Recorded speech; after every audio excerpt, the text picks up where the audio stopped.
Muy bien, vamos a pedir al Señor su bendición para lo que va a ser la predicación de hoy y comenzamos. Señor, venimos delante de ti a rogar que sea tu Espíritu Santo el que nos dirija, Señor. Sea tu Espíritu Santo, tu presencia en medio nuestro, Señor.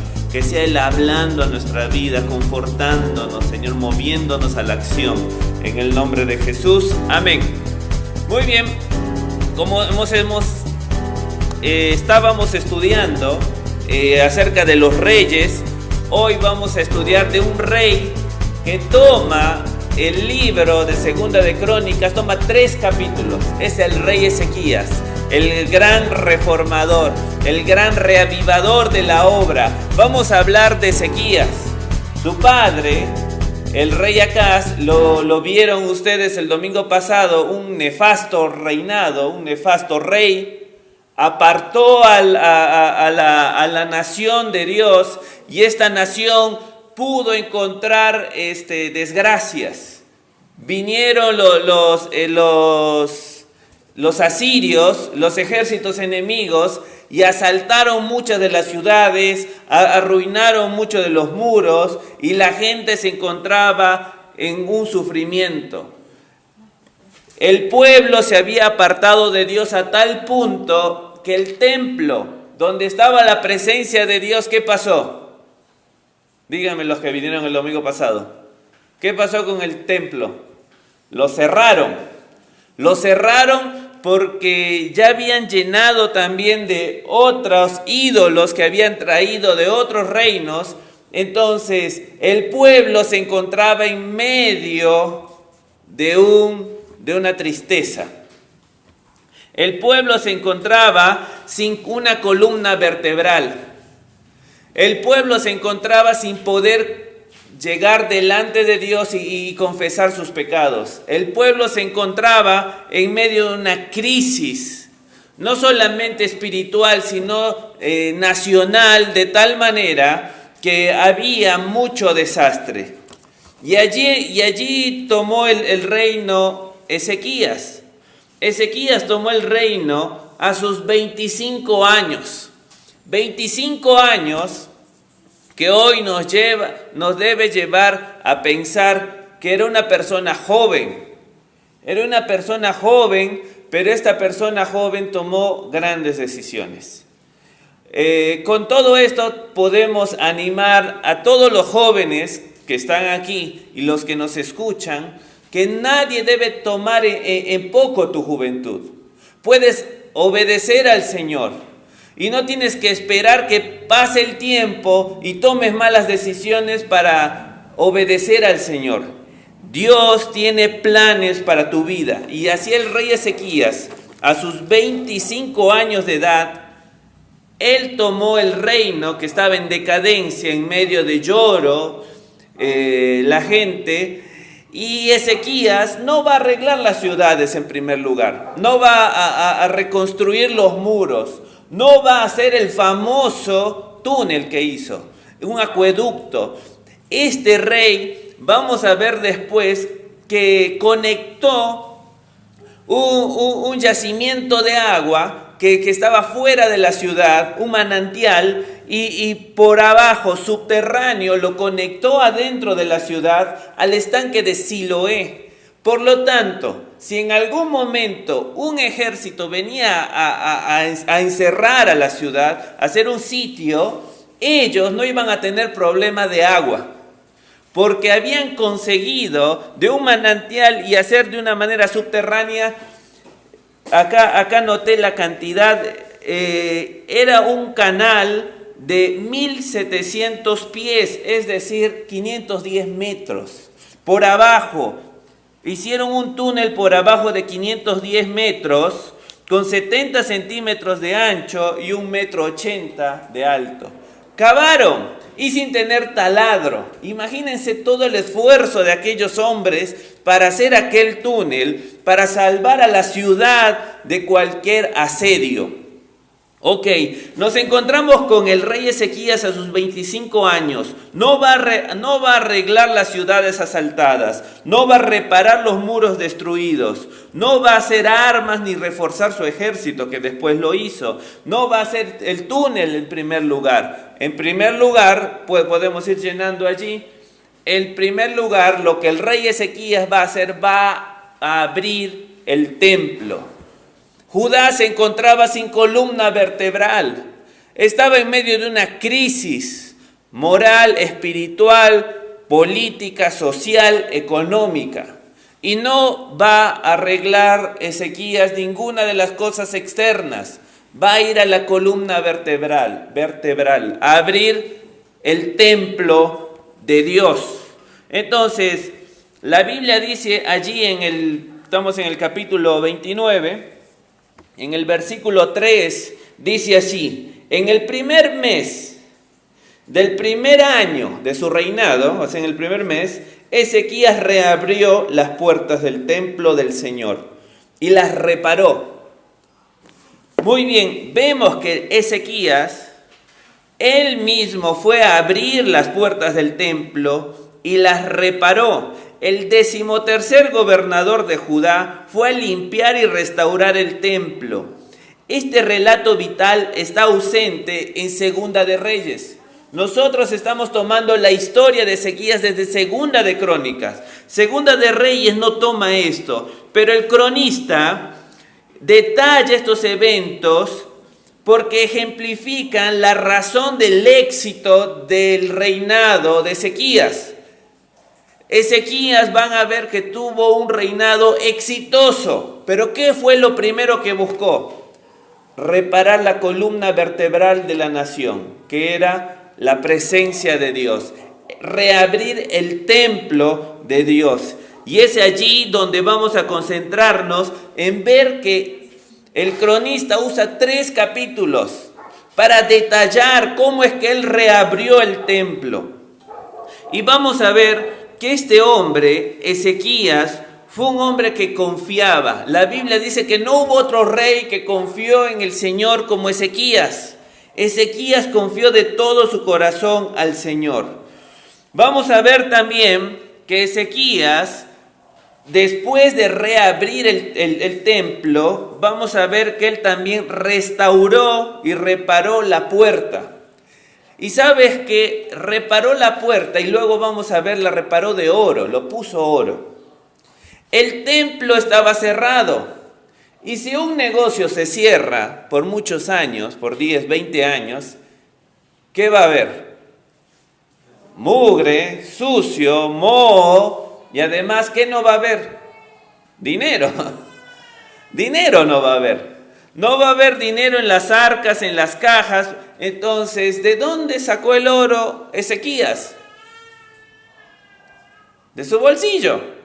Él tuvo que, de sus tesoros, de su dinero, poner para reparar.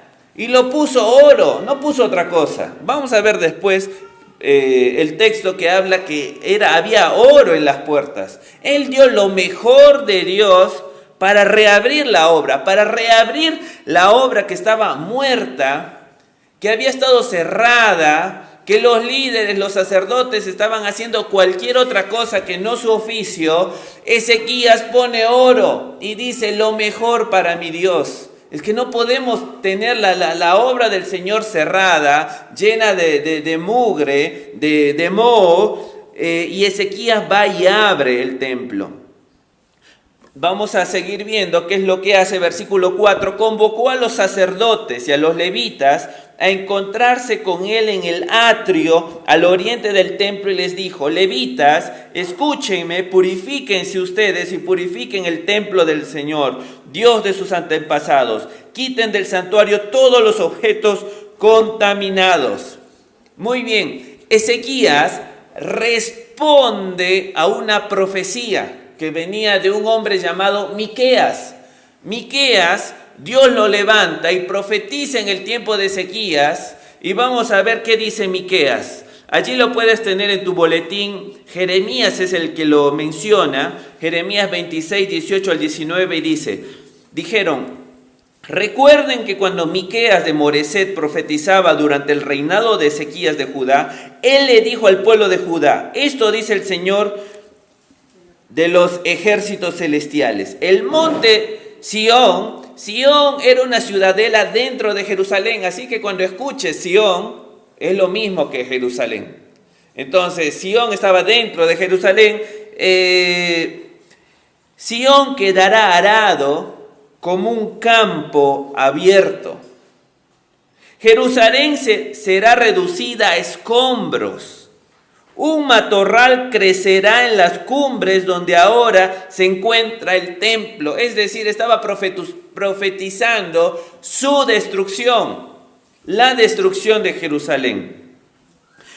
Y Jeremías pregunta: ¿acaso el rey Ezequías y el pueblo lo mataron por lo que dijo? ¿Mataron a Miqueas? No. Se apartaron de sus pecados y adoraron al Señor. Entonces, acá Jeremías unos años después está diciendo lo que hizo Ezequías.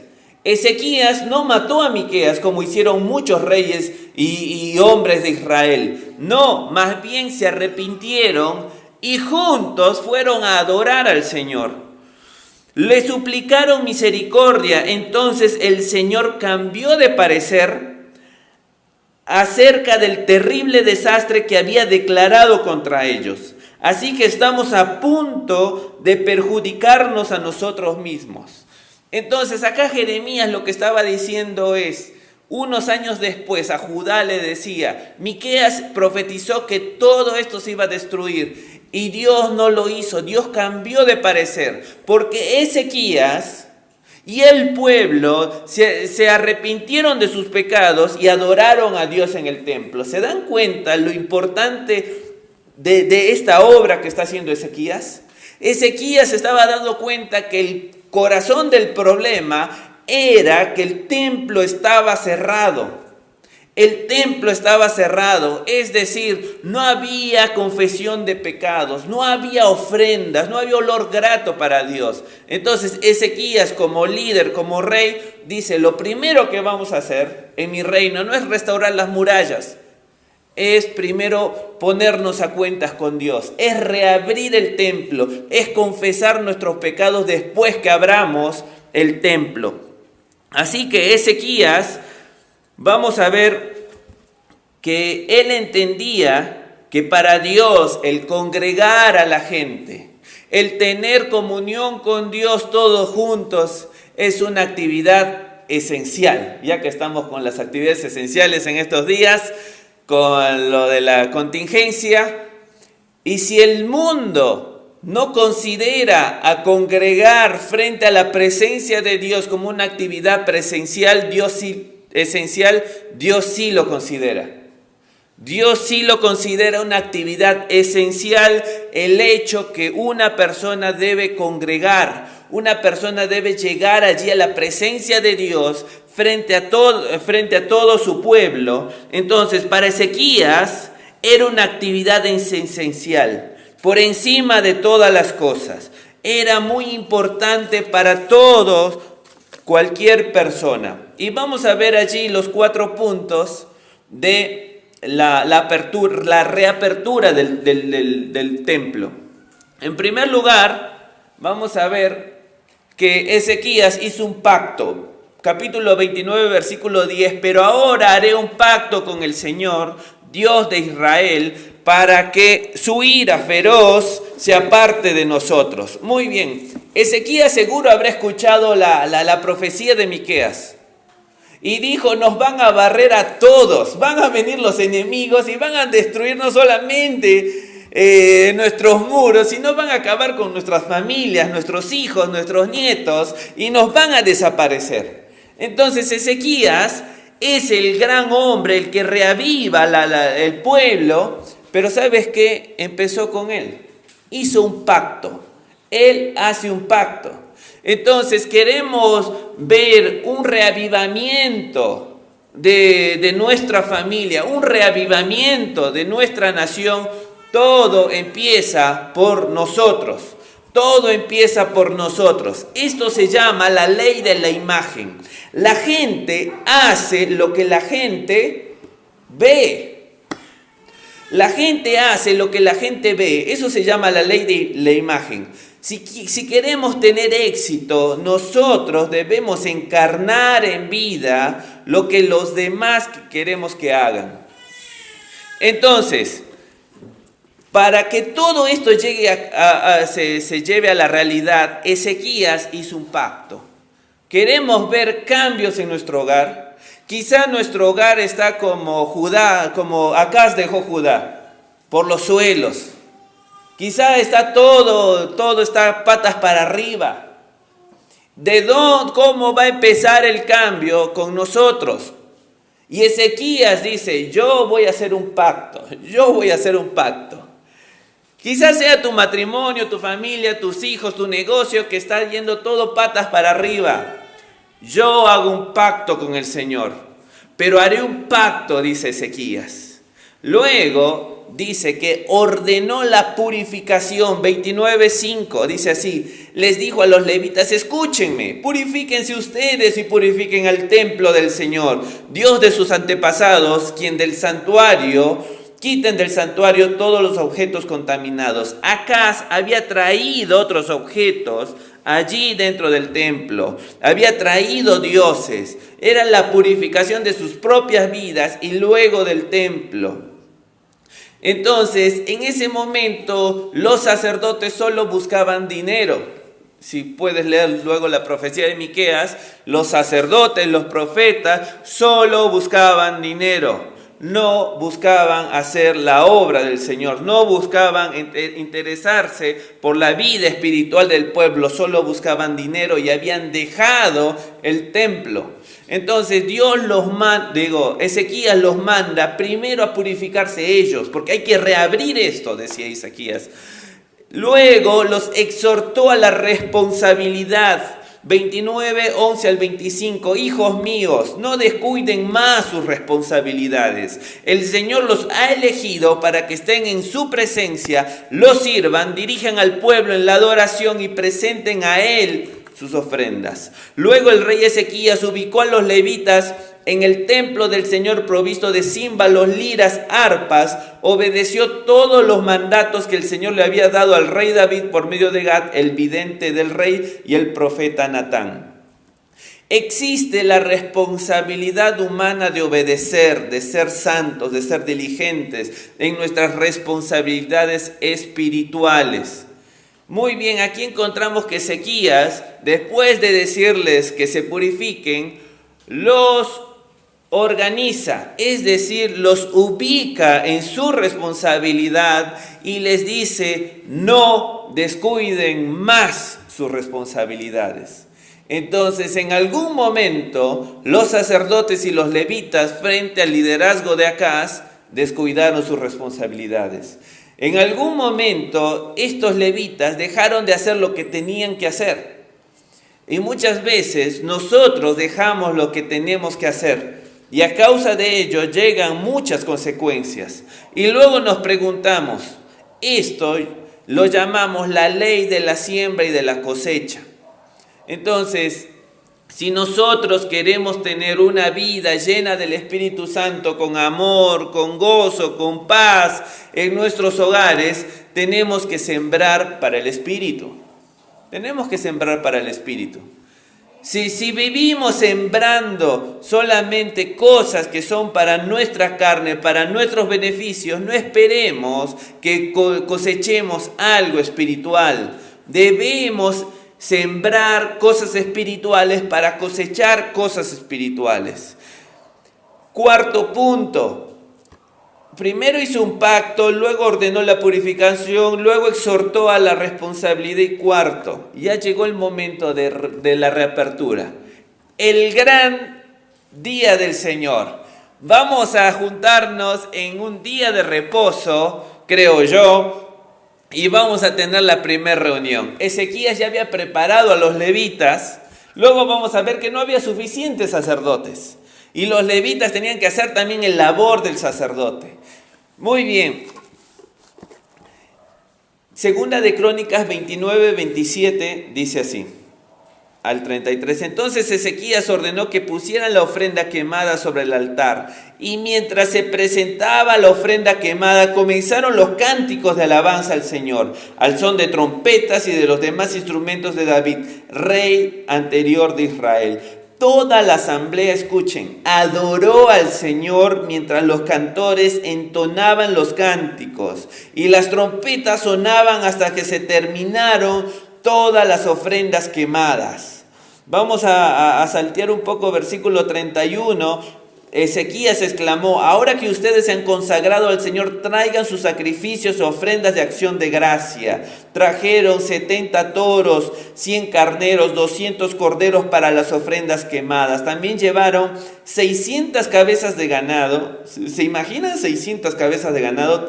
3,000 ovejas y cabras como ofrendas sagradas. Ezequías y todo el pueblo se alegraron por todo lo que Dios había hecho por el pueblo, porque todo se había llevado a cabo con tanta rapidez. Se alegraron. Hubo alegría en el pueblo, un pueblo que estaba en medio del llanto, del lloro, porque sus muros se habían caído, su pueblo había perdido, había sido asaltado. Y este pueblo se encuentra en medio de un llanto. Ahora Ezequías, un gran líder, un gran avivador de la obra, hace que el pueblo se sonría. Hace que el pueblo ahora sí pueda gozarse. Muy bien. Hasta ahí encontramos la primera parte del trabajo de Ezequías en cuanto a la reapertura del templo. Hace la reunión de reapertura y el pueblo cambia de ánimo. Traen ofrendas, entregan ofrendas, cantan al Señor. Y eso, Ezequías ve que el pueblo cambia de actitud.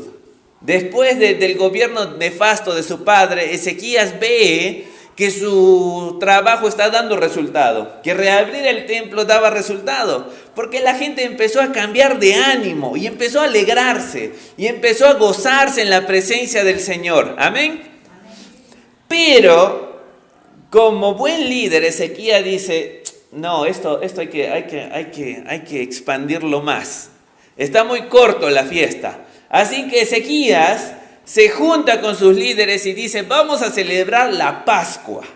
La Pascua era una de las 3 reuniones anuales que todo varón del pueblo de Dios tenía que venir a Jerusalén a celebrarla. Entonces la Pascua era tan importante porque era el mandato de Dios para recordar la salida ¿de dónde? ¿De dónde? De Egipto. Y por lo tanto era tan importante porque se abrió el Mar Rojo y era una ilustración de Cristo. Entonces, tan importante la Pascua. Ezequías dice: vamos a celebrar la Pascua. Y vamos a ver allí en el capítulo 30. Ahora vamos a ir al capítulo 30, si me acompañas allí. Capítulo 30, versículos 5 al 6. Dice así: de modo... Bueno, esta propuesta, versículo 4, esta propuesta para celebrar la Pascua le pareció bien al rey y a todo el pueblo. Entonces el pueblo empezó a rebrotar su amor por el Señor. Y cuando escucha que van a hacer la Pascua, dicen: sí, lo hacemos. Versículo 5, de modo que mandaron un edicto por todo Israel, desde Beerseba en el sur hasta Dan en el norte. Cuando hablo Dan en el norte, es que ya están cruzando la frontera, porque Judá era solamente la tribu de Benjamín y Judá. El reino del norte se había dividido hace 200 años. Hace 200 años que pusieron otros ídolos, otros santuarios en Dan y en Betel para que adoren a un becerro. Y ahora este rey estaba cruzando las fronteras y dice: vamos también a los del reino del norte a invitarlos para que puedan venir a esta Pascua, que va a ser algo fuera de lo normal, histórico, porque pasaron 200 años que solo lo celebraban acá en Judá. Ahora vamos a invitar a todo el reino del norte también, a Israel. Y acá dice, versículo 6, por orden del rey se enviaron por Israel y Judá con cartas que decían, oh pueblo, vuélvanse al Señor Dios de Abraham, Isaac y de Israel, para que Él se vuelva a los pocos de nosotros que hemos sobrevivido a la conquista de los reyes asirios. No sean como los antepasados y parientes que abandonaron al Señor Dios de sus antepasados y se convirtieron en objeto de desdén. Como ustedes mismos pueden ver, no sean tercos como fueron ellos, sino sométanse al Señor y vengan a su templo que Él mismo separó como santo para siempre. Adoren al Señor su Dios para que su ira feroz se aleje de ustedes. Pero si ustedes se vuelven al Señor, sus parientes y sus hijos serán tratados con compasión por sus captores y podrán regresar a esta tierra. El Señor su Dios es bondadoso y misericordioso. Si ustedes se vuelven a Él y no seguirá apartando el rostro de ustedes. Entonces acá vemos el edicto de Ezequías que invitaba a todo el pueblo. Vuélvanse a Dios. Es la única manera que nos va a ir bien. Vuélvanse a Dios. Y hoy, en el año 2020, lo mismo, es el mismo mensaje. Volvámonos a Dios. Muchas veces estamos más expectantes qué es lo que dice la OMS, ¿verdad? O la FIFA. Organismos humanos corruptos. Debemos estar más confiados en lo que Dios dice. Debemos estar más esperanzados en lo que Dios dice. Entonces, acá vemos que la invitación es volvernos a Dios. Así que el pueblo era desafiado por Ezequías y todo su equipo de gobierno. Volvamos a Dios. Hoy es el mismo mensaje que Dios nos manda. Volvamos a Dios. Entonces, la invitación está aquí. ¿Y qué creen que fue la respuesta? Ya tuvimos en la lectura, al inicio del culto, y así como hoy en día, hubo dos tipos de respuestas. Podemos verla allí. Y vamos a ver la primera respuesta, que es la burla. Versículo 10 dice, los mensajeros, los evangelistas, yo los llamaría, corrieron de ciudad en ciudad por todo Efraín y Manasés. Seguro decían tan contentos de aquella reapertura del templo que hubo y estuvo tan hermoso y hubo holocaustos al Señor y el Señor nos perdonó y ahora tenemos paz con el Señor y hubo ofrendas de paz y por lo tanto convivimos, comíamos juntos. Seguro ese era el mensaje que llevaron estos hombres e iban corriendo de pueblo en pueblo. ¿Y qué pasa? En las del norte ya iban, en el reino del norte, en Efraín, en Manasés y hasta el territorio de Zabulón, pero la mayoría de gente simplemente se reía de los mensajeros. Se reía de los mensajeros y se burlaban de ellos. Sin embargo, algunos habitantes de Aser, Manasés, Zabulón, se humillaron y fueron a Jerusalén. Entonces ahí estaba la respuesta del evangelismo que estaban haciendo, de la invitación que estaban haciendo a volver a Dios. Algunos se burlaron y otros se humillaron. Quizá así un día te tocó y nos va a tocar invitar a personas a volverse a Dios, a buscar del Señor, a congregar, a ponerse a cuentas con Dios. Y quizá algunos se nos van a burlar, pero quizá algunos se van a humillar. Y vale la pena, amén. Vale la pena por aquellos que se humillan y entregan su vida al Señor.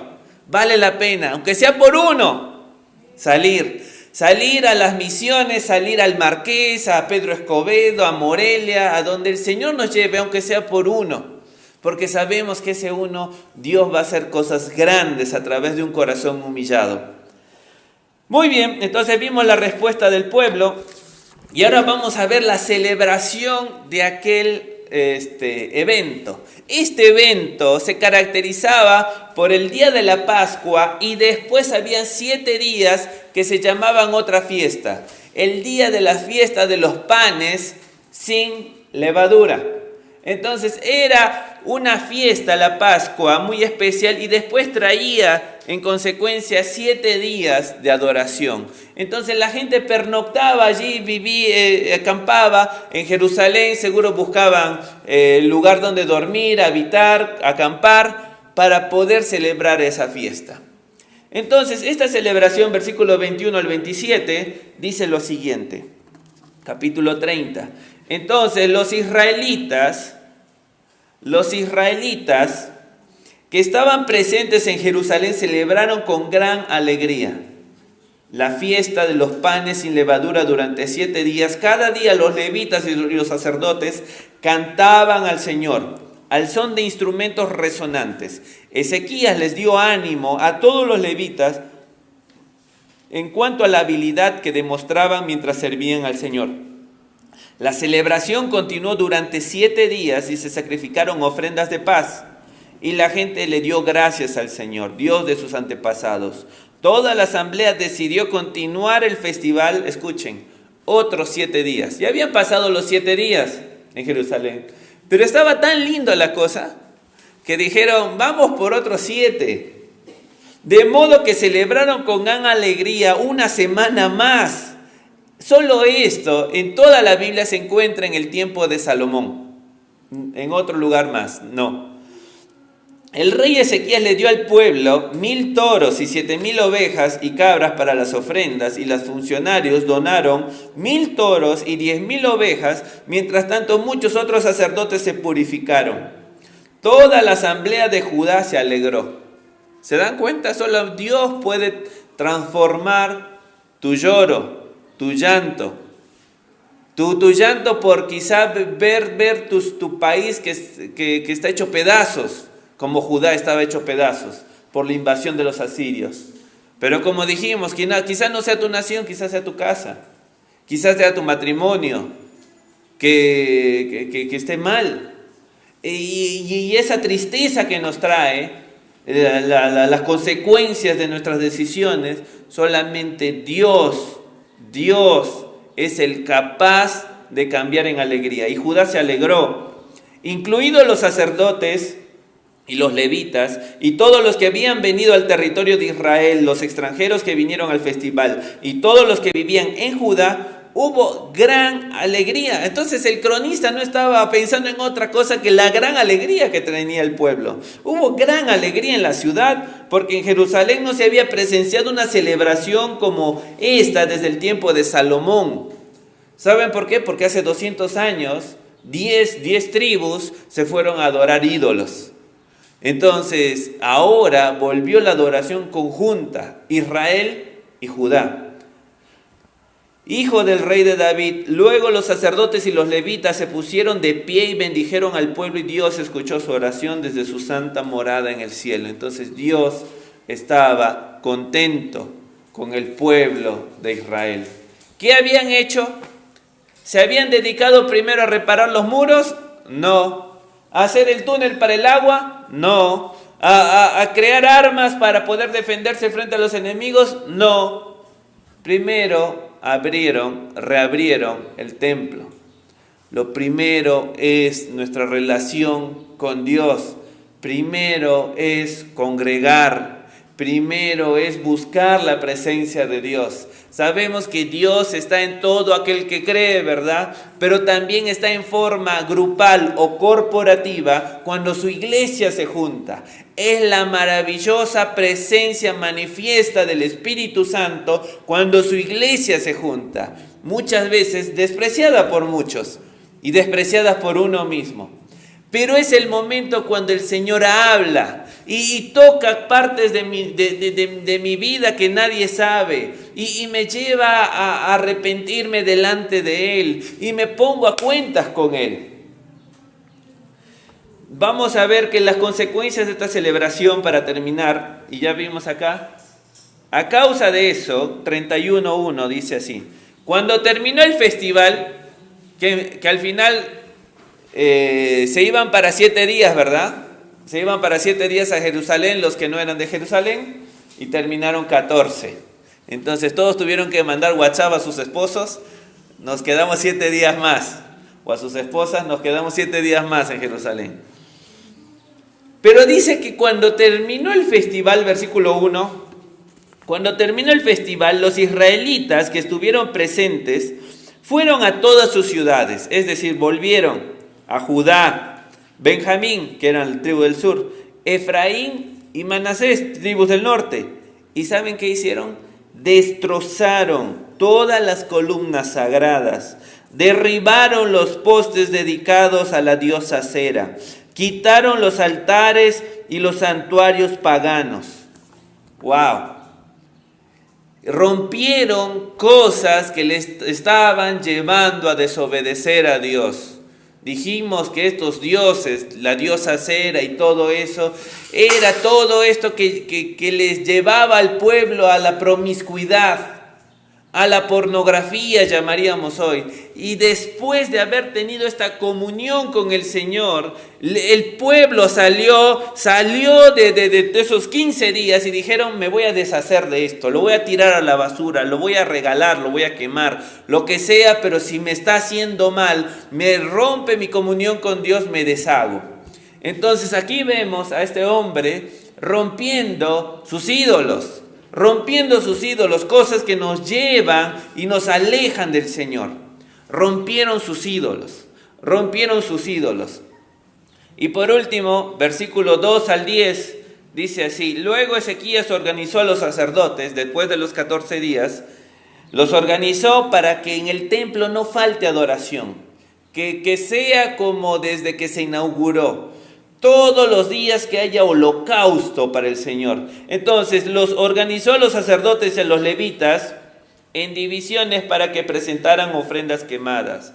Versículo 3. El rey también contribuyó personalmente. Versículo 4. Además exigió al pueblo de Jerusalén que llevaran una parte de sus bienes a los sacerdotes y levitas, para que ellos pudieran dedicarse por completo a la ley del Señor. Muy bien, el Señor separó una tribu llamado Leví, que son los levitas, para que se dediquen a la obra del Señor. Y no solamente era una obra espiritual, sino también era una obra civil la que tenían los levitas. Pero no tenían, porque en el templo no había ingresos. Pero a partir de este momento dice que la gente empezó a ofrendar. ¿Por qué? Porque se había acercado al Señor. Cuando los israelitas escucharon estos requisitos de ofrendar para el Señor, respondieron con generosidad. Dieron la primera porción de su grano. Cuando estás lejos del Señor, creo que tu ofrenda va a ser la más mínima. Estar lejos del Señor nos lleva a ser tacaños. Estar cerca del Señor nos lleva a ser generosos. Y cuando tú y yo somos generosos, déjame decirte, Dios te lo multiplica y llena tus arcas. Y vamos a ver aquí. Y la primera porción, y el vino nuevo, y el aceite de oliva, y la miel, y de todo lo que producían sus campos. Llevaron grandes cantidades. El diezmo de todo lo que habían producido. La gente se había mudado de Israel a Judá, y la gente de Judá llevaron el diezmo de su ganado, de sus ovejas, de sus cabras y de sus diezmos, de las cosas que habían dedicado a su Dios, y las apilaron en grandes montones. Imagínate la gran cantidad de ofrendas que había y diezmos. Empezaron a apilarlas a fines de la primavera, es decir, traían sus granos, es decir, desde abril, y los montones siguieron creciendo hasta principio de otoño, octubre. Entonces fueron 3-4 meses que la gente fueron trayendo. Cuando Ezequías y sus funcionarios fueron y vieron esos enormes montones, le dieron gracias al Señor y a su pueblo Israel. ¿De dónde vino todo esto?, preguntó Ezequías a los sacerdotes y a los levitas.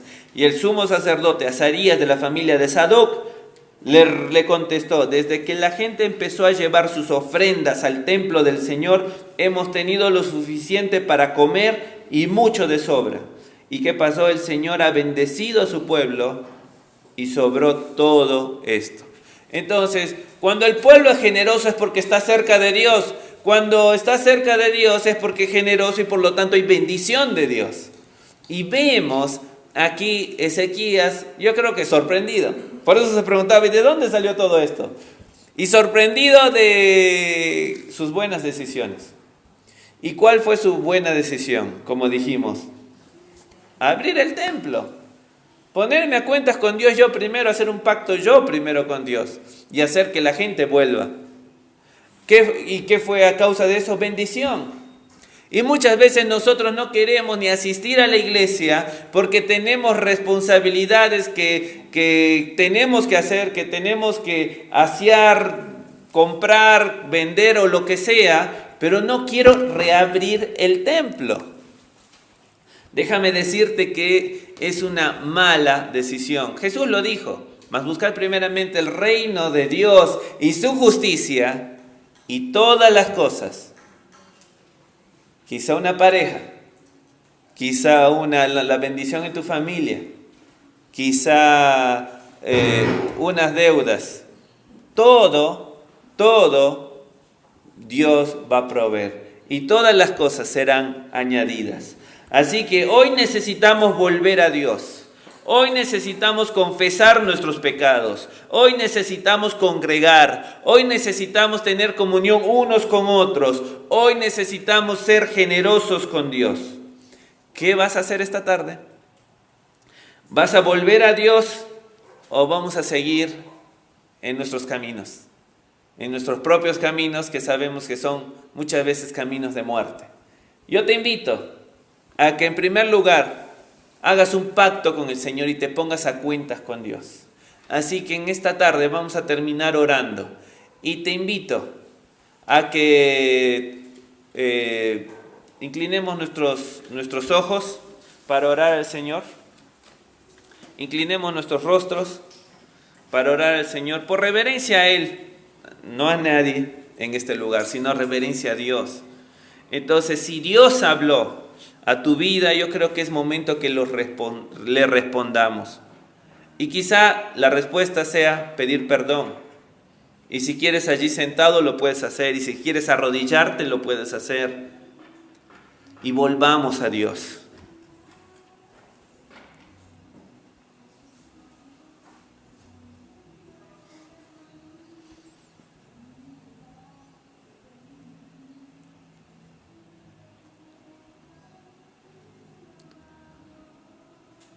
Señor, perdónanos, venimos delante de ti, Padre.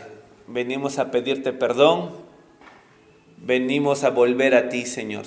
Toca nuestra alma, toca nuestra vida, toca nuestro cuerpo, Señor. Y queremos abrir nuestro corazón completamente a ti, Señor. Ten misericordia de cada uno de los que estamos acá, como de cada uno de los que nos escuchan de diferentes lugares. En el nombre de Jesús, amén. Vamos a ponernos de pie para cantar una canción. Y esta canción, ya conocida por muchos, se llama Rompió mis cadenas, ¿verdad? ¿Sí lo tienes? Hay libertad. Hay libertad. Sí, nos vamos a poner de pie y si tu decisión fue volver al Señor, dejar las cosas que estamos haciendo muchas veces por no congregar o por no asistir o por no ofrendar, hoy es día de cambiar eso. Y la canción